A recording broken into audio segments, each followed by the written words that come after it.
दोस्तों नमस्कार। लोकसभा चुनाव का माहौल है और इस माहौल में हर दल अपने आप को एक दूसरे से बेहतर बताने का प्रयास कर रहा है।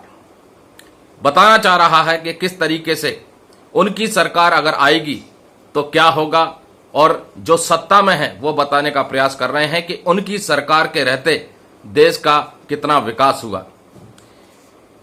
हुआ या नहीं हुआ। इसके मुद्दे पर हम बात नहीं करेंगे। हम बात करेंगे केंद्रीय कर्मचारियों के, पेंशन भोगियों के मुद्दों की, जिन मुद्दों के ऊपर निराशा ही हाथ लगी है।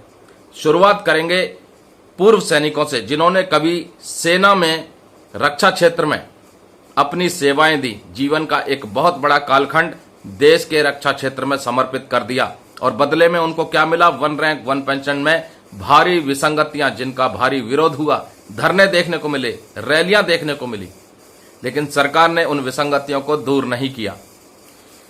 केंद्रीय कर्मचारियों की बात करें तो उन्होंने मांग रखी, उनके संगठनों ने मांग रखी कि मौजूदा एनपीएस सिस्टम को खत्म करके पुरानी पेंशन को बहाल किया जाए केंद्र में। इस मोर्चे पर भी कहीं ना कहीं निराशा ही हाथ लगी। भारी जमावड़ा हमने देखा मांग करते हुए कि एनपीएस को खत्म करो और पुरानी पेंशन को बहाल करो, ताकि एक कर्मचारी रिटायरमेंट के बाद जो जीवन का दूसरा दौर है उसे बेहतर ढंग से जी सके। इस मोर्चे पर भी कर्मचारियों को, उनके संगठनों को निराशा ही हाथ लगी। इसके अलावा जो कई मुद्दे हैं, कोरोना काल के दौरान रोका हुआ 18 महीने का महंगाई भत्ता और महंगाई राहत का एरियर, उसको भी भुगतान नहीं किया, जबकि तब जब देश की अर्थव्यवस्था पहले से ज्यादा पटरी पर है, आर्थिक विकास के आंकड़े मजबूत आ रहे हैं। खुद सरकार दावा कर रही है 5वीं सबसे बड़ी अर्थव्यवस्था की और जल्द ही तीसरी महाशक्ति बन जाएगी, ऐसे दावे किए जा रहे हैं। और ऐसे में भी केंद्रीय कर्मचारी, पेंशन भोगी अभी तक इंतजार कर रहे हैं कि 18 महीने का उनका जो महंगाई भत्ता, महंगाई राहत का एरियर है, उसका भुगतान किया जाए, जो अभी तक नहीं हुआ।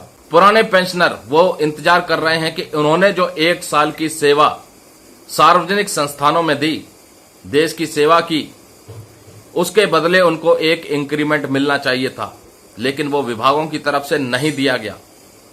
इंक्रीमेंट से ठीक एक दिन पहले जो रिटायर हुआ 30 जून 31 दिसंबर को, उनके लिए ये नियम अभी तक लागू नहीं हुआ।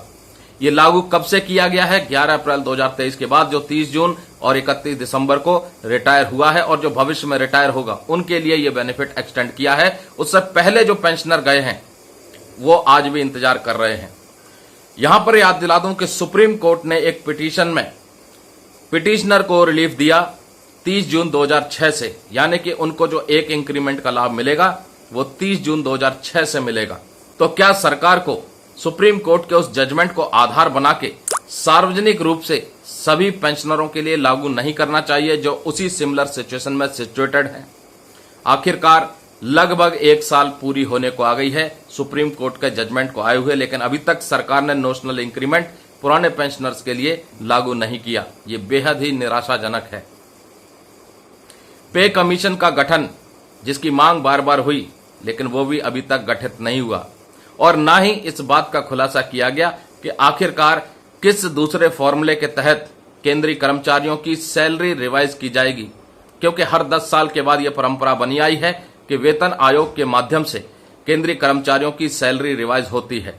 जनवरी 2026 अगला पे रिवीजन का वक्त है। तो क्या जनवरी 2026 से पहले केंद्र सरकार पे कमीशन का गठन कर देगी? 8वें वेतन आयोग का गठन हो जाएगा या नहीं, ये देखने वाला मुद्दा है। बहरहाल देश में चल रहे हैं लोकसभा चुनाव, और लोकसभा चुनाव के बाद देश को मिलेगी एक नई सरकार, जिसका इंतजार करोड़ों लोगों को है कि उनके भले के लिए, उनके हितों के लिए नई सरकार क्या क्या फैसले लेती है। नमस्कार, जय हिंद, जय भारत दोस्तों।